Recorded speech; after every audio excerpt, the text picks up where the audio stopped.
The empire that ruled by fear.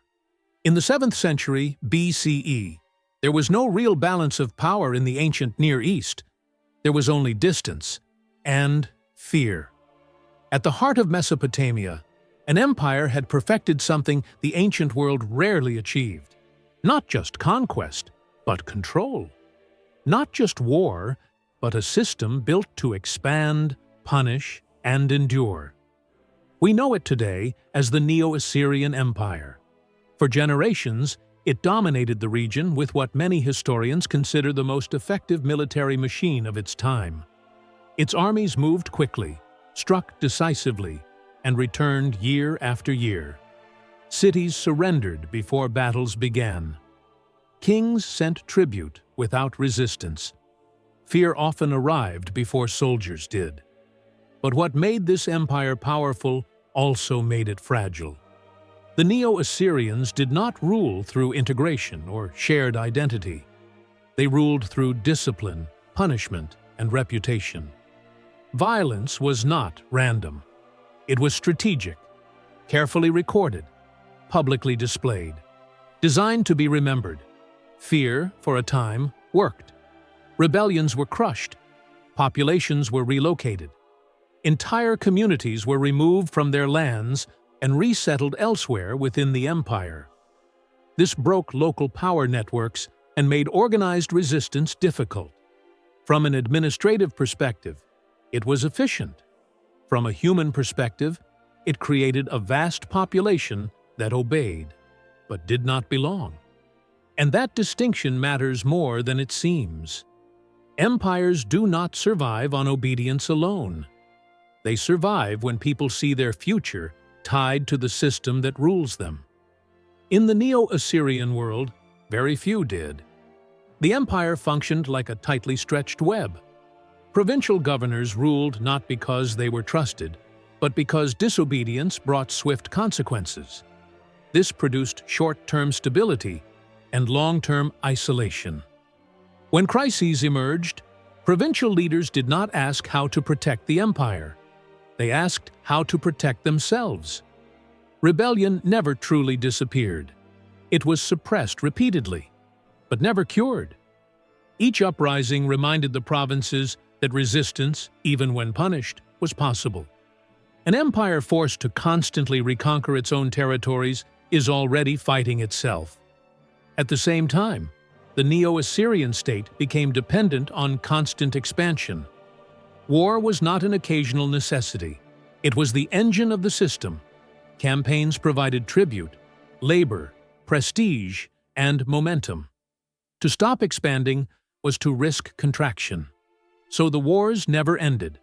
Armies marched year after year. Sieges delayed harvests. Supply lines stretched farther.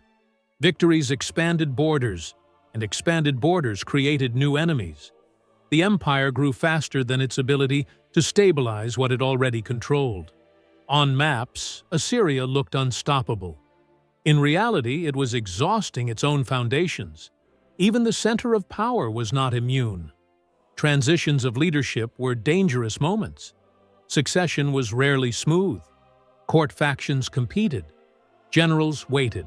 Officials calculated loyalties. During these periods, attention turned inward, and the edges of the empire felt it immediately. The Neo-Assyrians relied heavily on intelligence networks, reports, messengers, constant updates from across the empire. But intelligence has a dark twin: suspicion. As trust declined, warnings became accusations. Officials feared failure more than enemies. When mistakes are punished ruthlessly, honesty disappears. The empire still looked strong from the outside, but internally, it was burning energy simply to remain coherent. Meanwhile, its enemies were learning. For generations, Assyria's rivals had been divided, too weak alone, too mistrustful together. But empires teach their enemies. Over time, those enemies learned patience.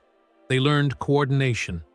They learned that fear loses its power once resistance becomes collective. By the late 7th century BCE, Multiple fronts began to collapse at once.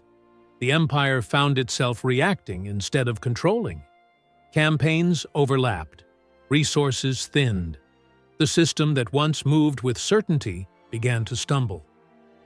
In 612 BCE, the Assyrian capital of Nineveh fell. To later observers, the collapse seemed sudden, but it only looked sudden to those who weren't watching closely. The fall of Nineveh was not a shock. It was the conclusion of years of accumulated strain. After the capital fell, there was no recovery, no regrouping. The empire did not slowly fade. It ended. History often describes this collapse as rapid, even dramatic. But collapses are rarely born in moments of crisis. They are built quietly, decision by decision. Each choice logical in isolation. Each one narrowing the future just a little more. The Neo-Assyrians mastered power. They perfected control. But they never learned how to limit either. This is not simply a story about cruelty in the ancient world.